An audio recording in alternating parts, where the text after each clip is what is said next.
Good morning. It's Tuesday, March 12th. I got Ben Hadley sitting next to me because Paul's still in Florida. We're hanging out talking about connectivity in cars, insurance, and a weird purchase. I'm psyched for the weird purchase one, dude. Like, just super. When you start to look at the mechanics of this thing, you start to realize how, I don't know. We'll make some speculations by the end of the show and maybe be wrong, but all opinions are our own. You know what I mean? Totally. Oh man, we you know what's really exciting? You're here for the day that we get to announce the presenting sponsor of ASOTU. So this will be like the soft release. Yeah, so Reynolds and Gubagoo are going to be the presenting sponsor of ASOTU. They are they're actually teaming up with us to do a couple really cool things that are, whenever partners come on and work with ASOTU More Than Cars, we say this, like, you could just sing off the song sheet. We've got a media kit. That's all good and well. But we like those that kind of like sing off the song, just a little bit off. And like we a little freestyle. So there's Ryan some cool Austin, freestyle. Have you ever heard him do acapella? And Christopher Walsh, dude. Both of them acapella masters. It's a mess. Maybe there'll be some karaoke as the freestyle, and Ben will drop some sick rhymes at ASOTU. Yeah, we're only 63 days away from ASOTU. So get your tickets now. Early bird pricing ends the end of this week. Only got a few days for the cheap tickets, so you got to get in right now. Ben, have you read Unreasonable Hospitality yet? I'm kind of asking everybody this. Unreasonable Hospitality, no, but I've gone to the restaurant. Right? That's like basically reading it. I basically read it because I've experienced it. If you've been to EMP, you've experienced the thing. Oh my God. So you're good to go. Yeah. All right, let's get into it. Michael Cirillo talked about ASOTU for about 3.5 minutes yesterday. He just geeked out about it. So we got to get into the show. The people want the news. We're talking about the news, and hey, it's all fun and games until your favorite car gets in an accident with technology at the wheel. So recently, the IIHS has provided a rating of 14 driver assistance systems across 9 manufacturers, all of which they have given either a marginal or poor mark. Here's the data. Basically, there is now no evidence of actual real-world safety benefits from any of the systems that they looked at across insurability or accidents per capita on the vehicles tested. So all of these are vehicles that have some level of driver assistance, not just safety elements like like an automated braking system, but actual driver assistance like automated systems. Despite Tesla's particular claims of safety, federal regulators are investigating nearly 1,000 accidents involving Autopilot where drivers were not paying attention. There was a single system within Lexus's team of systems, which only has been given to a few vehicles. They received an acceptable rating for their teammate and advanced drive system. Here's IIHS President David Harkey. He said, "We've been able to look at vehicles with and without these systems and determine there is no reduction in claims as a result of these more advanced systems." Yikes. That's surprising. It's surprising. I mean, there's like a fallacy of energy. The more efficient we are with production of energy, the more we use. Probably applies here somehow, which is like the safer we make a vehicle, the more risky we get. Like I have a Tesla, put it in an autopilot, and like, do I creep on that phone? I do. I get on that. I'm like, I got a couple extra seconds to pick out, the perfect Spotify song, and I think you like fool yourself into thinking it's safer, making you risk even more. Have you ever seen a guy skiing with no helmet on, super safe? As soon as they put that helmet on, they go like, I'm invincible. Right. And they're like smacking trees. Same thing, I think. I would agree with that.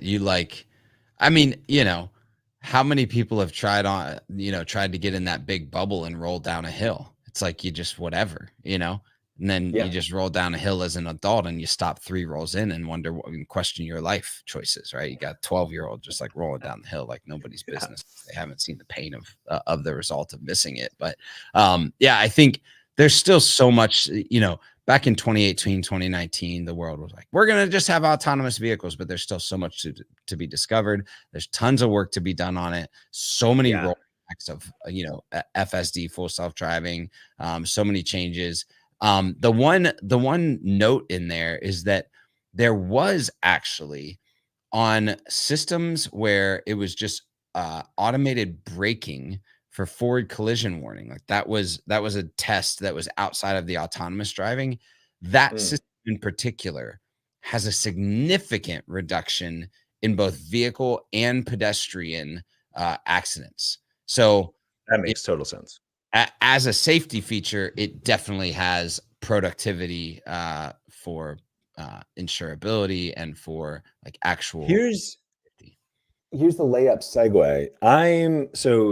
I just found out, I forget what the exact number is, but something like Tesla is feeding back like multiple gigabytes per night of data back to the mothership to use to train for full self-driving. And a lot of analysts are hypothesizing that that's what's going to keep them way ahead of everybody else, is basically as they learn, right? That data set is actually making the cars more safe. So here's what I think is interesting. There's no really competing, group out there that has a similar structure of data that is like sharing it and using it to make things safer. Well, Tesla's a data company. They're not a car company. Fight me. Prove me wrong. Speaking of a whole bunch of data connected. Stop. Segue. Time. Layup, dude.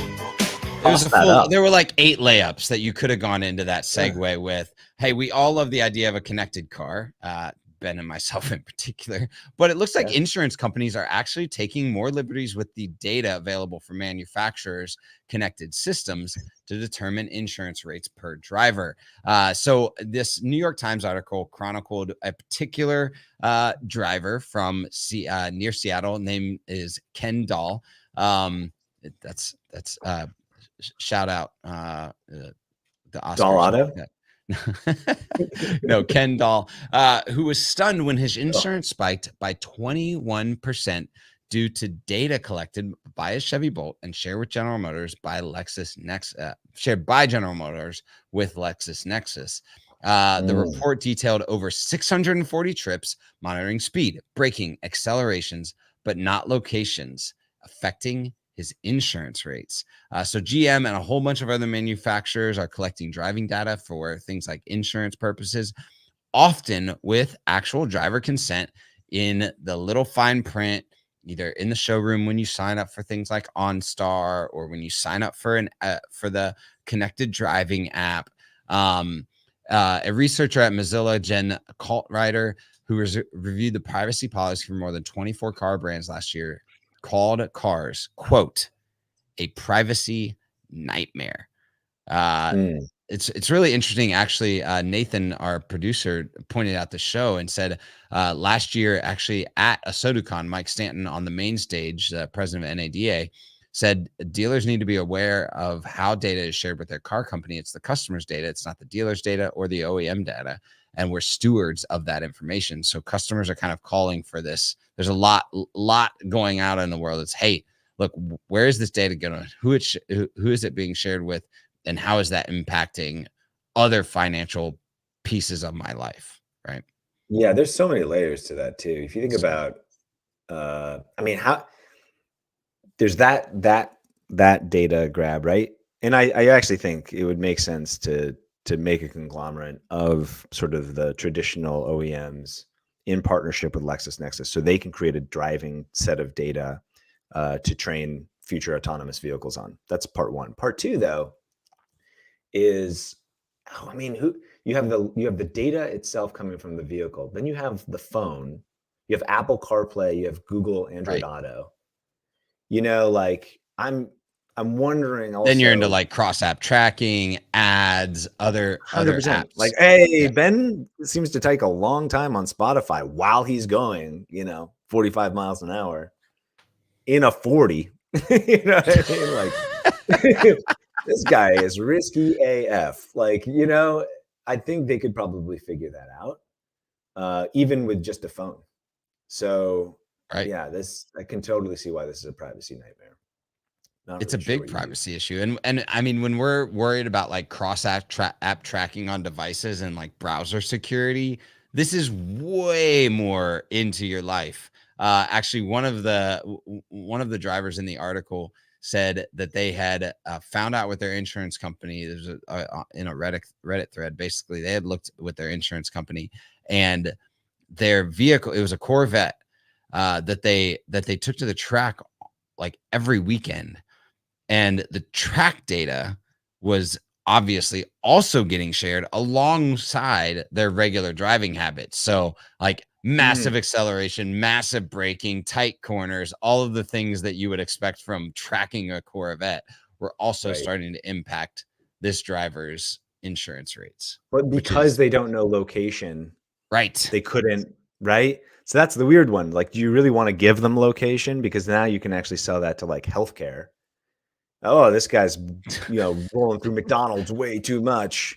Like, jack his healthcare up. I mean, everything about this is, a little spooky, but yeah. Speaking of being a little spooky. Stop.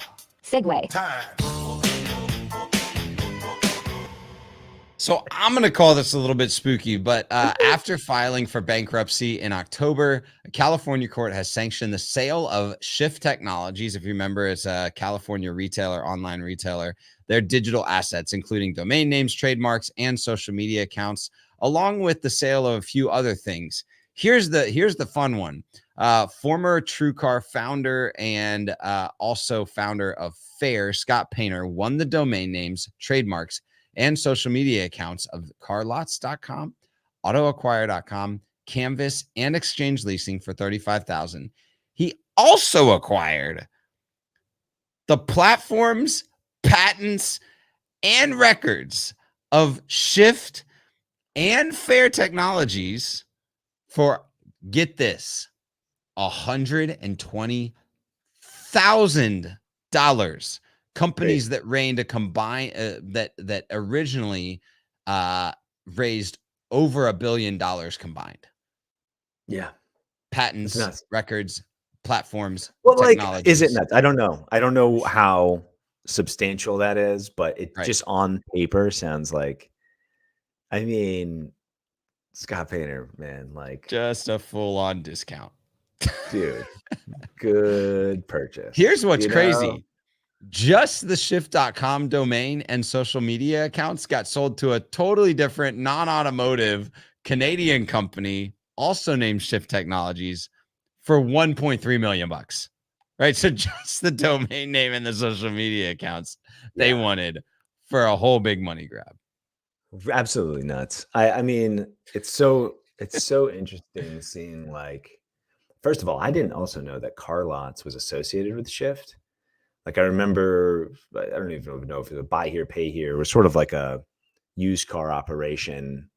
I thought I saw them in like Virginia. I had no idea. I don't think they were. This was like, they were two different. It was just the same transaction in the same, or different transactions in the same auction. Oh God. Yeah. So it was just random that they were all in the same auction. So my man rolled out with some serious social media, trademark, domain names, platforms, patents, records for $155,000 when Shift Technologies and a management company snagged 2 domains and some social media accounts for like $2.2 million. That's nuts. God. Yeah. I mean, this is just the world of auto that we live in. I'm still just interested to see what Scott Painter does next, right? Like, he's always going to push the boundaries. You better believe he's going to come out with some sort of platform or technology to sell something, because he's constantly in the sales game, and he has revolutionized a ton. I mean, what TrueCar and Fair did in the marketplace, like, you can't replace those at this point. You can't replace that learning or the technology. I think it's like a testament. I mean, anytime you can make something that massive, that well adopted, whether it, you know, goes to the moon or not, it's like, yep, definitely had an impact. You can't deny that. Can't deny that. Well, hey, look, a little bit of impact this morning, but the real impact is in the showrooms, in the service lanes. That's you doing a whole lot of things for a whole lot of customers and employees that is about so much more than cars.